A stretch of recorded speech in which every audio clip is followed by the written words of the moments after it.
اعوذ باللہ من الشیطان الرجیم بسم اللہ الرحمن الرحیم۔ محترم ساتھیو، آج میں آپ کے لیے جو کہانی لے کر آیا ہوں یہ ایک ایسی کہانی ہے جو آپ کی زندگی کو تبدیل کر سکتی ہے۔ میری آپ سب سے گزارش ہے کہ اس ویڈیو کو آخر تک ضرور دیکھیے گا، کیونکہ اس میں جو پیغام دیا جا رہا ہے وہ شاید آپ کی زندگی کو تبدیل کر دے۔ کہانی حاجی صاحب نامی ایک آدمی کے گرد گھومتی ہے جس کی ایک گارمنٹس کی فیکٹری ہے۔ اس فیکٹری کا شمار ملک بلکہ بیرون ملک کے مشہور ترین فیکٹریز میں ہوتا ہے۔ حاجی صاحب ملک کے امیر ترین بزنس مین میں سے ایک ہیں۔ حاجی صاحب کی فیکٹری جب اپنے عروج پر تھی اور حاجی صاحب دونوں ہاتھوں سے پیسے سمیٹ رہے تھے، تب حاجی صاحب کی زندگی میں ایک واقعہ پیش آیا جس نے حاجی صاحب کی زندگی کو تبدیل کر کے رکھ دیا۔ حاجی صاحب کی مزاج کی یہ تبدیلی سب کے لیے حیران کن تھی۔ انہوں نے فیکٹری بند کی، فیکٹری کو تالا لگایا اور اپنے گھر کی بیٹھک میں جا کر بیٹھ گئے۔ وہ اپنا سارا وقت عبادت اور ریاضت میں گزارتے تھے۔ اللہ تعالیٰ نے انہیں اس ریاضت کا بڑا خوبصورت صلہ دیا تھا۔ وہ اندر سے روشن ہو گئے تھے۔ وہ صبح 8 بجے اپنی بیٹھک کھولتے اور رات گئے تک ان کے گرد لوگوں کا مجمع رہتا تھا۔ لوگ اپنی اپنی حاجت لے کر ان کے پاس آتے تھے۔ وہ ان کے لیے دعا کا ہاتھ بلند کرتے اور اللہ تعالیٰ سائل کے مسائل کو حل فرما دیتا۔ اللہ تعالیٰ نے ان کی دعاؤں کو قبولیت سے سرفراز کر رکھا تھا۔ لیکن پھر اچانک حاجی صاحب کی زندگی نے دوسرا پلٹا کھایا۔ وہ ایک دن اپنی گدی سے اٹھے، بیٹھک بند کی، اپنے بیٹوں سے سرمایہ لیا اور گارمنٹس کی ایک درمیانی درجے کی دوسری فیکٹری لگا لی۔ انہوں نے اس فیکٹری میں 500 خواتین رکھی، خود اپنے ہاتھوں سے یورپی خواتین کے لیے کپڑوں کے نئے ڈیزائن تیار کیے۔ یہ ڈیزائن یورپ بھجوائے، باہر سے آرڈر آئے اور حاجی صاحب نے مال بنوانا شروع کر دیا۔ یوں ان کی فیکٹری چل نکلی اور حاجی صاحب دونوں ہاتھوں سے ڈالر سمیٹنے لگے۔ دنیا میں اس وقت گارمنٹس کی کم و بیش 2-3 کروڑ فیکٹریاں ہوں گی اور ان فیکٹریوں کے اتنے ہی مالکان ہوں گے، لیکن ان 2-3 کروڑ مالکان میں حاجی صاحب جیسا کوئی دوسرا کردار نہیں ہوگا۔ پوری دنیا میں لوگ بڑھاپے تک کاروبار کرتے ہیں اور بعد ازاں روپے پیسے اور اکاؤنٹ سے تائب ہو کر اللہ اللہ شروع کر دیتے ہیں، لیکن حاجی صاحب ان سے بالکل الٹ ہیں۔ حاجی صاحب نے 35 سال کی عمر میں کاروبار چھوڑا، اللہ سے محبت لگائی، لیکن جب وہ اللہ کے قریب ہو گئے تو انہوں نے اچانک اپنی آباد خانقاہ چھوڑی اور مکروہات کے گھڑے میں دوبارہ چھلانگ لگا دی۔ وہ دنیا کے واحد بزنس مین ہیں جو فیکٹری سے درگاہ تک گئے اور پھر درگاہ سے واپس فیکٹری پر آ گئے۔ حاجی صاحب کی کہانی ایک کتے سے شروع ہوتی ہے اور کتے پر جا کر ختم ہوتی ہے۔ حاجی صاحب کی گارمنٹس کی فیکٹری تھی۔ حاجی صاحب صبح صبح فیکٹری چلے جاتے اور رات گئے تک کام کرتے تھے۔ ایک دن وہ فیکٹری پہنچے تو انہوں نے دیکھا کہ ایک درمیانے قد کا کتا گھسٹ گھسٹ کر ان کے گودام میں داخل ہو رہا ہے۔ حاجی صاحب نے غور کیا تو پتہ چلا کہ کتا شدید زخمی ہے، شاید وہ کسی گاڑی کے نیچے آ گیا تھا جس کے باعث اس کی 3 ٹانگیں ٹوٹ گئی تھیں اور وہ صرف ایک ٹانگ کے ذریعے اپنے جسم کو گھسیٹ کر ان کے گودام تک پہنچا تھا۔ حاجی صاحب کو کتے پر بڑا رحم آیا۔ انہوں نے سوچا کہ وہ کتے کو जानवरों को किसी डॉक्टर के पास ले जाते हैं, उसका इलाज कराते हैं और जब कुत्ता ठीक हो जाएगा तो वो उसे गली में छोड़ देंगे। हाजी साहब ने डॉक्टर से राब्ते के लिए फोन उठाया, लेकिन नंबर मिलाने से कबल उनके दिल में एक अनोखा ख्याल आया। हाजी साहब ने फोन वापस रख दिया।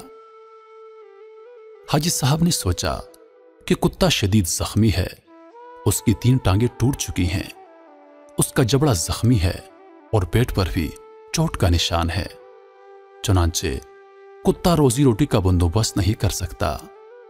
हाजी साहब ने सोचा अब देखना यह है कि कुदरत इस कुत्ते की खुराक का बंदोबस्त कैसे करती है।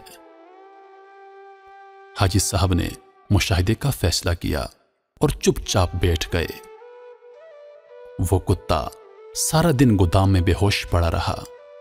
शाम को जब अंधेरा फैलने लगा तो हाजी साहब ने देखा कि उनकी फैक्ट्री के नीचे से एक दूसरा कुत्ता अंदर दाखिल हुआ। कुत्ते के मुंह में एक लंबी सी बोटी थी। कुत्ता छुपता छुपाता गोदाम तक पहुंचा, जख्मी कुत्ते के करीब आया और उसने पांव से जख्मी कुत्ते को चगाया और बोटी उसके मुंह में दे दी। जख्मी कुत्ते का जबड़ा हरकत नहीं कर रहा था, चुनांचे उसने बोटी दोबारा उगल दी। सेहतमंद कुत्ते ने बोटी उठाकर अपने मुंह में डाली, बोटी चुबाई। जब वो अच्छी तरह नरम हो गई तो उसने बोटी का लुकमा सा बनाकर जख्मी कुत्ते के मुंह में दे दिया। जख्मी कुत्ता बोटी निकल गया। उसके बाद वो कुत्ता गोदाम से बाहर आया। उसने पानी के हौज में अपनी दुम गीली की, वापस गया और दुम जख्मी कुत्ते के मुंह में दे दी। जख्मी कुत्ते ने सेहतमंद कुत्ते की दुम चूस ली। सेहतमंद कुत्ता उस कार्रवाई के बाद इत्मीनान से वापस चला गया। हाजी साहब मुस्कुरा पड़े। उसके बाद यह खेल रोजाना होने लगा। रोज कुत्ता आता और जख्मी कुत्ते को बोटी खिलाता, पानी पिलाता और चला जाता। हाजी साहब ये खेल कई दिनों तक देखते रहे। एक दिन हाजी साहब ने अपने आप से पूछा, वो कुदरत जो इस जख्मी कुत्ते को रिस्क फराहम कर रही है, क्या वो मुझे 2 वक्त की रोटी नहीं देगी? सवाल बहुत दिलचस्प था। हाजी साहब रात तक इस सवाल का जवाब तलाश करते रहे, यहां तक कि वो तवक्कुल की हकीकत को भांप गए। उन्होंने फैक्ट्री अपने भाई के हवाले की और तरक दुनिया हो गए। वो महीने में 30 दिन रोजे रखते और सुबह सादक से अगली सुबह तक रुकू और सुजूद करते। वो बरसों अल्लाह के दरबार में खड़े रहे। इस अरसे में अल्लाह उन्हें रिस्क भी देता रहा और उनकी दुआओं को कबूलियत भी मिलती रही। यहां तक कि वो सूफी बाबा के नाम से मशहूर हो गए और लोग उनके पांव की खाक का तावीज बनाकर गले में डालने लगे। लेकिन फिर एक दूसरा वाकया पेश आया और सूफी बाबा दोबारा हाजी साहब हो गए। ये सर्दियों की एक नीम गर्म दोपहर थी। सूफी बाबा की बैठक में दर्जनों अकीदतमंद बैठे हुए थे। सूफी बाबा उनके साथ रूहानियत के रमूज पर बातचीत कर रहे थे। बातों ही बातों में सूफी बाबा ने कुत्ते का किस्सा छेड़ दिया और इस किस्से के आखिर में हाजिरीन को बताया कि रिस्क हमेशा इंसान का पीछा करता है, लेकिन हम बेवकूफ इंसानों ने रिस्क का पीछा करना शुरू कर दिया है। अगर इंसान की तवक्कुल जिंदा हो तो रिस्क इंसान तक जरूर पहुंचता है, बिल्कुल उस कुत्ते की तरह जो जख्मी हुआ तो दूसरा कुत्ता उसके हिस्से का रिस्क लेकर उसके पास आया। मैंने उस जख्मी कुत्ते से तवक्कुल सीखी है। मैंने दुनियादारी तर्क की और अल्लाह की राह में निकल आया। आज उस राह का इनाम यह है कि मैं आप लोगों के दरमियान बैठा हूं।